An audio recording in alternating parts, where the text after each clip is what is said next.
우리 옆에 분들 한번 인사 나누겠습니다. 사랑하고 축복합니다. 오늘 하루도 여러분들의 삶의 자리에서 얼마나 치열하게 사셨습니까? 우리 하나님의 위로와 우리 하나님의 만지심이 이 밤에 여러분들에게 넘치기를 축복합니다. 또 우리 하나님과의 약속된 복된 시간을 우리가 피할 수 없어서 이 한 시간도 기쁨과 설렘으로 나온 줄로 믿습니다. 이 시간도 주님의 말씀을 함께 나누는데 우리의 마음문이 활짝 열려지기를 원합니다. 여러분, 우리가 고린도전서 마지막 부분을 보면서 우리가 앞선 본문에서 사도 바울이 에베소라는 곳에서 고린도 교회에 편지가 왔는데 거기에 대한 답신을 보내고 있는데 그게 바로 고린도 전서라고 했지요. 이 고린도 전서의 내용을 쭉 기록을 하면서 그 말미에 사도 바울이 고린도 성도들에게 그런 이야기를 했죠. 내가 마게도냐를 지나고 그리고 고린도로 가기를 내가 원한다. 그곳에서 겨울을 나기를 원한다. 내 마음과 내 뜻은 그렇다. 그런데 이거 내가 가기만을 원해서 가는 것이 아니라 누가 허락하면 된다고 그랬죠? 우리 주님께서 허락하시면 이것은 될 것이고 허락을 안 하시면 안 될 건데 내 마음은 그럴지라도 항상 주님께서 허락하시면 모든 것들이 열려지게 될 거야. 이걸 우리가 함께 나눴죠. 우리도 우리의 삶의 자세와 태도가 그래야 된다고 했습니다. 아무리 내가 계획한들 내가 아무리 노력한들 우리 주님께서 막아버리면 그거 됩니까? 안 되지요. 그래서 우리의 항상 자세와 태도는 우리 하나님께서 허락하신 면이에요. 그래서 우리의 마음과 태도가 늘 그렇게 만들어져야 된다라고 우리가 앞선 시간에 그런 말씀을 받았었고, 또 하나 사도 바울이 편지를 하면서 그럼에도 불구하고 이번에는 오순절날까지 에베소에 나는 머물기를 원한다라고 했어요. 왜 그랬죠? 9절에 보니까 그런 말씀이 있었잖아요. 전도의 광대한 문이 지금 열렸어요. 오순절 하면은 유대인들이 다 모일 거예요. 사람들이 너무나도 많이 모일 건데 모이면은 사도 바울은 뭐 하고 싶은 겁니까? 복음을 전하고 싶어요. 복음을 전하고 싶은데 이게 쉽지만은 않아요. 9절 뒷부분에 뭐라고 나와 있었죠? 방해하고 대적하는 세력들이 너무나도 많다. 이 말을 덧붙여 놨어요. 그러면서 이 말씀을 우리가 어떻게 해석해야 될까 고민을 했었죠. 그래서 사도 바울은 있는다는 소리야? 아니면은 거기에서 나온다라는 소리야? 근데 사도 바울의 삶을 생각을 해보니까 사도 바울은 항상 어떻게 결정했다고 그랬죠? 나 자신을 위한 결정이었어요? 주님을 위한 결정이었어요? 항상 사도 바울의 중심은 나의 유익이 아니라 주님의 유익을 위하여서 결정을 하는 사람이라고 그랬죠. 그래서 이 부분도 우리가 살아가면서 배워야 되고 이 부분도 닮아야 된다라고 했습니다. 항상 우리는 내 유익만을 바라보면서 결단하고 결정을 해요. 그런데 사도 바울은 누구를 위해서요? 우리 주님을 위한 것이라면 내가 힘들어도 어려워도 그 방향으로 가겠노라, 이렇게 다짐했다고 그랬었죠. 그래서 사도 바울의 위대함이 거기에 있었다. 그리고 세 번째, 사도 바울이 이제 계속해서 그 말미에 사역자 2명을 언급을 했어요. 누구와 누구죠? 디모데와 아볼로를 언급을 했어요. 이 디모데와 아볼로, 먼저 디모데라는 사람을 사도 바울이 에베소에서 보냈어요. 어디로요? 고린도 교회로 보냈는데, 여러분 지금 고린도는 어떤 상황이에요? 교회가 온통 문제투성이로 지금 가득하다란 말이죠. 다 분열돼 있고 그냥 완전히 그냥 엉망이에요. 그런데 이 교회를 진정시키기 위하여서 누가 갔어요? 디모데가 갔는데 한편으로 디모데는 지금 너무 젊은 목회자라는 거죠. 젊은 목회자인데 너희들 젊은 목회자라고 함부로 하지 마라. 젊은 목회자이지만 그런 이야기를 하죠. 우리 11절에 10절에 그렇게 우리 함께 한번 읽어볼까요? 10절 시작. 디모데가 이르거든 너희는 조심하여 그로 두려움이 없이 너희 가운데 있게 하라. 이는 그도 나와 같이 주의 일에 힘쓰는 자다. 이렇게 이야기를 하는 겁니다. 자, 그래서 우리가 여기서 두려움 없이, 이 말은 어떤 말이라고 했죠? 거리낌이 없이. 디모데가 목회 사역하는데 너희들 거리낌 없게 해줘야 돼. 목회 잘 사역할 수 있도록 너희들 열어줘야 돼. 여러분, 그래서 이 부분에서도 성도가 목회자를 위해서 할 수 있는 게 뭐예요? 목회 사역을 잘 할 수 있도록 거리낌 없이 만들어줘야 돼요. 그런데 계속해서 방해를 해. 막아. 그러면 된다고요? 안 된다고요? 그러면 안 된다고요. 그러면서 뒷부분에도 우리가 보니까 그러면 목회자인 디모데는 어떻게 해야 되는가? 여러분, 뒷부분에 그런 이야기도 있죠. 이는 그도 나와 같이 주의 일을 힘쓰는 자다. 사도 바울이 얼마나 위대했어요. 얼마나 주의 일에 열심을 다했어요. 디모데 역시도 주의 일에 열심히 행하는 자. 목회자도 열심히 목회 감당을 해야 되고, 성도들은 목회자를 도와서 함께 교회를 잘 세워나가야 된다. 이거 함께 나눴었죠. 그 다음에 또 아볼로라는 사람도 우리가 함께 봤어요. 우리 아볼로 12절 한번 읽어볼까요? 시작. 형제 아볼로에 대하여는 그에게 형제들과 함께 너희에게 가라고 내가 많이 권하였으되 지금은 갈 뜻이 전혀 없으나 기회가 있으면 가리라. 그래요. 자, 아볼로가 누구였다고 그랬죠? 사도 바울이 처음에 고린도 교회를 세웠잖아요. 그렇죠? 세우고 나서 그 뒤에 후임 목사로, 후임 사역자로 누가 들어간 거예요?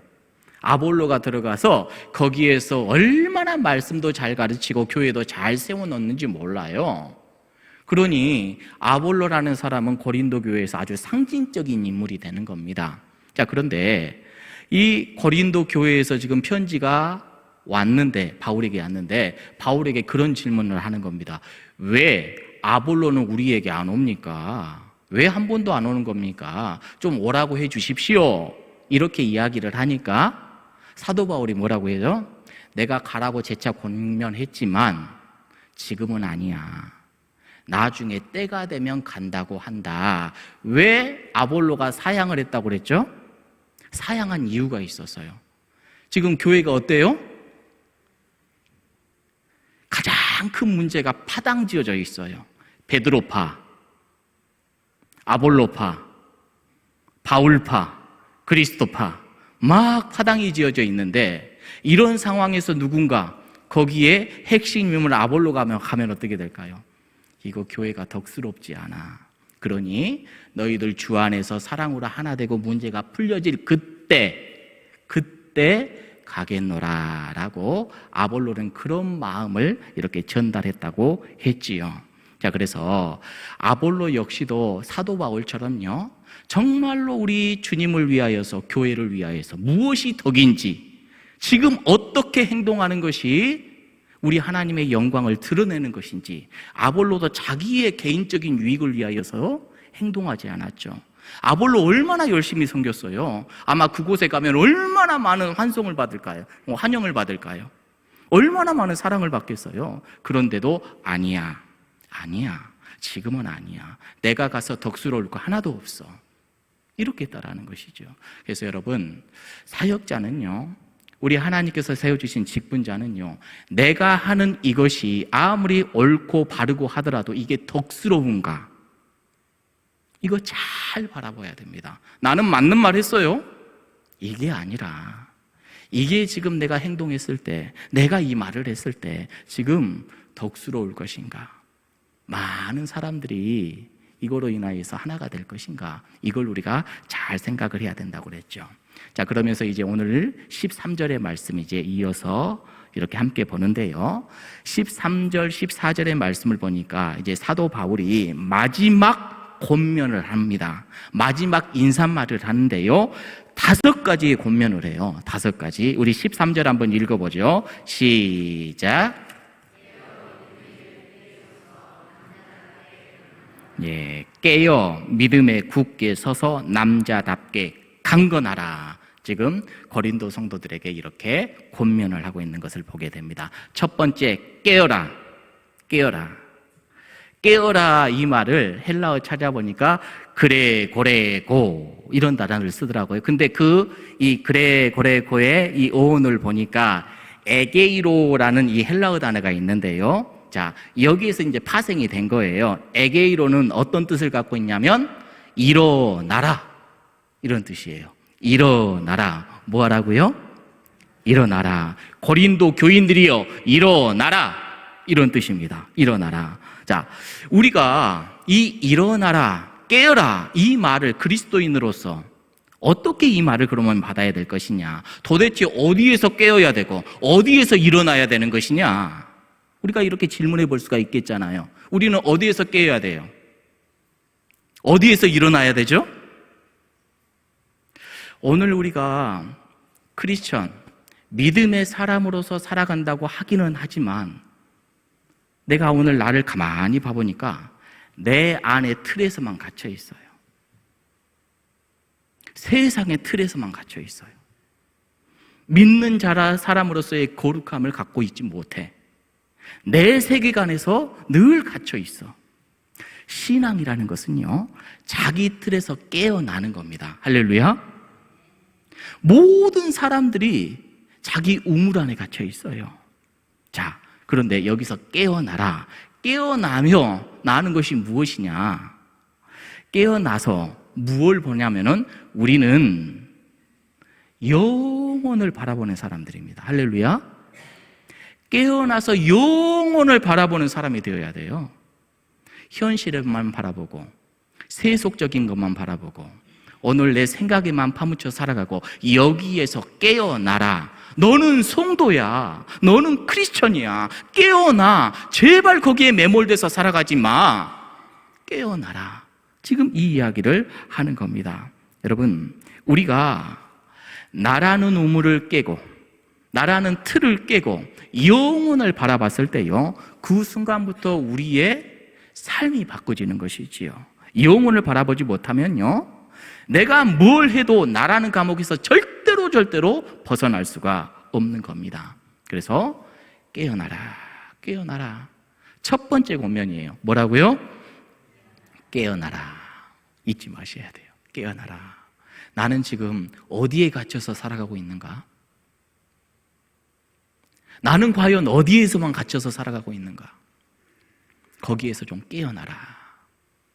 두 번째, 13절에 보니까 믿음에 어떻게 하죠? 굳게 서라. 이렇게 이야기를 합니다. 따라해 볼까요? 믿음에 굳게 서라. 자, 어느 자리에서 믿음에 굳게 서라라는 말일까요? 금방 우리 내 삶의 자리에서 믿음에서 굳게 서라. 내 삶이 있어요. 내 삶을 그냥 현실에 지금 이 세상에 초점을 맞추고 살아가는 것이 아니라 우리는 영혼을 바라보면서 살아가는 사람들이라고 했는데, 영혼을 보면 내 삶의 자리에서 무엇을 해야 될지, 무엇을 하지 말아야 될지, 무엇을 굳게 잡아야 될지 우리는 알 수 있는 거죠. 여러분, 무엇을 잡고 있습니까? 믿는 사람으로서 과연 내가 무엇을 잡고 있는가? 내가 허망한 것 잡고 지금 그것만을 붙잡고 막 몸부림치고 있지는 않은가? 이거 영혼과 상관이 있는 건가?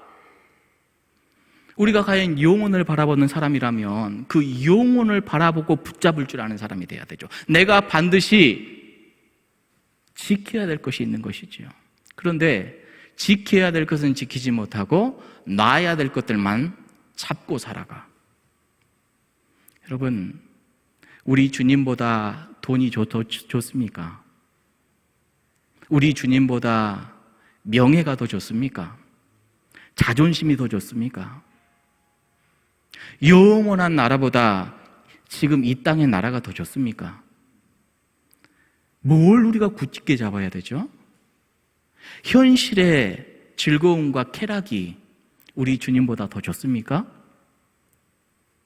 영혼을 바라볼 줄 아는 사람은요, 무엇을 붙잡아야 될지를 알아요. 내가 어느 자리에 서야 될지를 알아요. 믿음에 굳게 서라. 이 말은 어디에 서야 되는지를 분명하게 해라. 이 이야기입니다. 자, 세 번째는 또 뭐라고 나와 있죠? 남자답게 강건하라 이렇게 돼 있는데, 자, 먼저 남자답게. 지금은 뭐 남자답게를 뒤에서 강건하라 이 말이 이어진 것 같지만요, 헬라어 원문에 보면 남자다워라 이렇게 명령형으로 되어 있습니다. 남자다워라. 자, 따라해 볼까요? 남자다워라. 여성분들 좀 기분 나쁘죠? 여기 뭐 여성분들 중에서도 남자다우신 분들이 꽤 되는 것 같은데, 남자다우라 이 말이 무슨 말일까요? 여성분들이 진짜 들으면 좀 곤란한 말인 것 같은데요. 자, 고린도 교회 편지를 쓰는 건데, 고린도 교회 안에는 남자만 있어요? 여자도 분명히 있어요. 그런데 사도 바울이 이야기를 남자다워라, 이 의미가 과연 뭘까? 여러분, 남자다워라라는 이 말을 헬라어로 보니까 그렇게 돼 있어요. 안드리죠. 헬라어가 이렇게 돼 있어요. 근데 여러분, 사람을 헬라어로 뭐라고 하는지 알아요? 안트로포스. 안드리죠. 안트로포스. 비슷하죠. 둘 다 어원이 똑같아요. 자, 헬라 말로 사람을 안트로포스라고 하는데, 안드로포스나 안드리조나 같은 말에서 파생이 됐습니다. 그러니까 우리가 잘 알다시피 그 고린도 2000년 전 그 시대, 그 당시에는 남성이 우월한 가부장적인 그런 사회였잖아요.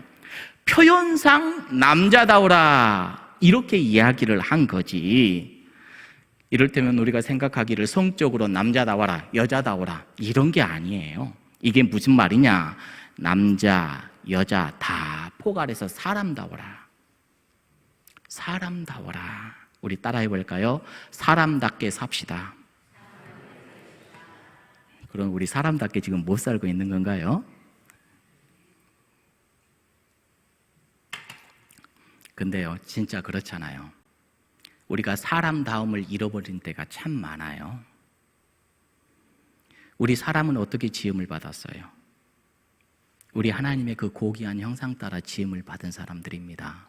얼마나 만물 중에서 가장 으뜸적인 그런 존재가 사람이잖아요. 여러분, 정말로 믿음이라는 것은 뭐냐? 사람다워지는 거예요. 늘 사람다워지는 거예요. 그런데 우리는 사람답지 못해요. 하나님께서 이를테면 대통령 만드셨어요? 아니요, 대통령 안 만드셨어요. 하나님이 목사 만들었어요? 목사라고 만들지 않았어요. 하나님이 교사 만들었어요? 교사 안 만들었어요. 하나님이 어디 사장 만드셨습니까? 그것도 아니에요. 하나님은 뭘 만드셨어요? 사람 만들었어요. 사람. 인격을 가진 됨됨이를 갖고 있는 사람. 여러분, 사람이 되면, 정말로 사람이 사람다우면 좋은 정치인이 됩니다. 할렐루야. 사람이 사람다우면 좋은 사역자가 됩니다. 사람이 사람다우면 좋은 교사가 돼요. 사람이 사람다우면 좋은 사업가가 될 수 있는 겁니다. 할렐루야. 그런데 사람다움을 우리가 잊어버려요. 여러분, 정말로 인간의 인간됨을 상실해버리면요, 안 됨을 우리들에게 가르쳐주고 있는 것이죠. 그래서 우리가 믿음이라는 것은 나의 시선을 어디에다 고정을 해야 돼? 현실에 고정을 하는 겁니까? 아니요. 아까 말했다시피 영혼에 고정을 하는 겁니다. 영혼에 고정을 하고 내 삶의 자리에서 무엇을 붙들어야 되는가? 나의 사람 됨됨이가 무엇인가? 내가 어떻게 생각하고 어떤 마음을 품고 어떻게 살아가야 될 것인가? 이걸 분명히 하면서 살아가라라고 지금 사도 바울이 굉장히 환기를 시켜주고 있는 것이지요. 자, 네 번째. 자, 우리 13절 제일 마지막에 뭐라고 돼 있죠? 13절이요. 강건하라 그래요. 강건하라. 사람다워라. 그 다음에 강건하라. 이렇게 돼 있어요. 이것은 강해져라! 이런 차원이 아니에요. 그러니까 강해라라는 이것은 명령형이 분명한데 능동체적인 명령이 아니라 수동태적인 명령형. 그러니까 너 열심히 너의 의지도 키우고 힘도 키워가지고 너 강인한 사람 되어야 돼? 이런 게 아닙니다. 너 열심히 운동 열심히 해가지고 강력한 근력의 사람 돼야 돼? 강력한 사람 돼야 돼? 이런 게 아니라 이 강하게 되어져라 라는 이 말은요, 누구에 의해서 강해져라는 것이냐면 하나님에 의해서 강해져라 라는 겁니다. 따라해 볼까요? 하나님을 통해서 강해져야 합니다. 여러분, 우리는요, 이 말씀을 통해서 깨달을 수가 있는 것이 뭐냐면 절대로 우리는 하나님을 떠나서는 안 돼요. 제가요,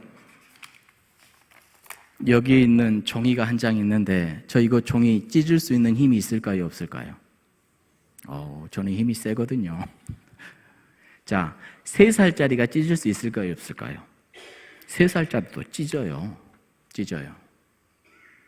근데 우리는 이렇게 약한 존재라는 거 아세요? 정말로 약한 존재. 그런데요, 이 종이장 같은 것이 벽돌에 딱 붙어 있으면 이거 벽돌까지 찢을 수 있어요, 없어요? 못 찢어요. 마찬가지, 나는 그렇게 연약하고 부족한 존재인데 강력한 누구에 붙어 있어야 된다고요? 하나님께 붙어 있으면 내가 어떻게 되어지는 거예요? 강력해지는 거예요. 그러니 여러분, 어떤 환경에 있을지라도 하나님과 떨어져서는 안 돼요. 저 말은, 강건하라 저 말은요, 하나님과 딱 붙어 있어라 이 말인 것입니다. 할렐루야. 여러분, 우리 모두가 하나님과 딱 붙어 있기를 주님의 이름으로 축복합니다. 자, 마지막 5번째 14절 말씀을 읽어봅니다. 시작.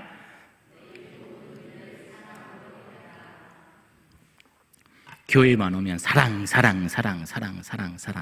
왜요? 우리는 그토록 사랑을 받았거든요. 오늘도 우리 권사님 위에 올라와서 기도의 반 이상은 사랑. 여러분, 사랑으로 행하라. 그래요. 모든 일을 사랑으로 행하라. 예쁜 강당에 꽃꽂이가 있네요. 사랑으로 행하라. 오늘 청소를 합니다. 사랑으로 행하라. 전도를 합니다. 사랑으로 행하라. 봉사를 합니다. 사랑으로 행하라. 사랑으로 행하라 할 때 의로, 여기는 헬라어 N 붙었거든. 사랑 안에서 행하라 이런 뜻입니다. 사랑 안에서 행하라. 우리가요, 어떤 사람을 야단칠 수 있어요. 어떤 사람에 대해서 질책할 수도 있습니다. 부모가 자식들에게 매들 수 있습니까? 있지요. 그러나 이 모든 것이 기원은 어디에서 나오는 거예요? 사랑 안에서 나오는 거잖아요. 그렇죠? 사랑으로 귀결되게 만들어라 라는 이런 이야기입니다. 사랑으로 하면요, 결국 그것은 열매로 맺혀지는 줄로 믿습니다. 그런데 아무리 좋은 일을 해도요, 사랑으로 행하지 않으면요, 행여나도 내가 말했는데도 불구하고 좋은 말 했어, 맞는 말 했어, 똑똑해, 사랑이 없으면 어떻게 될까요? 맞는 말이어도 상대를 무너뜨리는 흉기 될 수 있어요. 잊지 마세요. 맞아, 그 말 맞아, 틀림없어. 근데 사랑이 없이 이야기했을 때 어떻게 된다고요? 그 사람을 살인할 수도 있어요. 사랑의 행위가 없이 무언가를 했을 때 누군가에게는 또 폭력이 될 수도 있어요. 그러니 여러분, 항상 사랑이 우리에게는 기반이 되어야 된다는 사실을 잊지 마시기 바랍니다. 우리가 이번 주부터 새벽 기도회 할 때 요한계시록의 말씀을 보죠. 오늘 말씀은 요한계시록 2장 1절 말씀부터 보았는데요, 에베소에 대한 예수님의 그러한 말씀이 이렇게 쭉 함께 이렇게 나눠졌는데, 우리 예수님께서 말씀하시기를 에베소 교회에 이렇게 칭찬을 해요. 내가 내 행위와 수고와 내 인내를 알고 또 악한 자들을 용납하지 아니한 것과 자칭 사도라 하되 아닌 자들을 시험하여 그의 거짓된 것을 내가 드러낸 것과 또 네가 참고 내 이름을 위하여 견디고 게으르지 아니한 것을 내가 아노라. 에베소 교회가 참 훌륭한 교회였어요. 그래서 우리 예수님께서 그 에베소 교회를 칭찬을 해줍니다. 정말로 부지런해요. 수고로움을 정말로 서로 잘 감당을 했던 그런 교회, 인내했던 교회. 막 이단들이 교회 안에 들어왔는데 그것들을 잘 방어하고 그들을 색출해내고 정말로 잘했어요. 그런데 우리 예수님께서 한 말씀을 더 하셔요. 책망의 말씀을 하시는데 어떤 말씀을 하셨어요? 너희들이 처음 사랑을 잊어버렸다. 너희들이 이거 고치지 않으면 안 돼. 첫사랑 너희들 잊어버렸어. 아무리 공의를 행하고 아무리 열심히 잘 섬기고 아무리 수고하고 아무리 열정을 다해서 일한다 할지라도 사랑 없으면 그 촛대 내가 옮겨버릴 거야. 이렇게 이야기를 하는 겁니다. 여러분, 우리 교회는 사랑이 있습니까? 사랑이 넘쳐야 됩니다. 할렐루야. 그래서 여러분들, 우리는 서로 인사하고 마음을 열어야 돼요. 사랑하고 축복합니다. 사랑하고 축복합니다. 이게 내 마음 가운데 충만해야 됩니다. 사도 바울이 고린도 교회에 마지막으로 5가지를 권면했어요. 자, 첫 번째, 깨어라. 제발 너의 틀 좀 깨. 세속적인 거 바라보지 말고 네 뜻 바라보지 말고 영혼을 바라보면서 살아가야 돼. 그렇지 않으면 안 돼. 두 번째, 그래서 믿음으로 굳게 세워져야 돼. 너 붙잡을 것을 붙잡아. 엉뚱한 거 붙잡지 말고. 세 번째, 남자다워라. 이것은 뭐라고요? 사람답게 좀 살자. 하나님께서 우리들에게 세워주신 그 형상, 하나님의 형상대로 좀 살자. 네 번째, 강건해야 돼. 너 네 힘으로는 안 돼. 어떻게 해야 된다? 하나님과 딱 붙어 있어야 된다. 마지막, 너희들 모든 행위가 그 마음의 동기가 뭐여야 돼요? 사랑이어야 된다. 우리 귀한 새소망교회가 그런 교회 되기를 축복합니다. 그런 성도 되기를 주님의 이름으로 축복합니다. 여러분, 우리가 그렇게 이 시대를 감당해내는 주님의 사람들이 되기를 간절히 원합니다.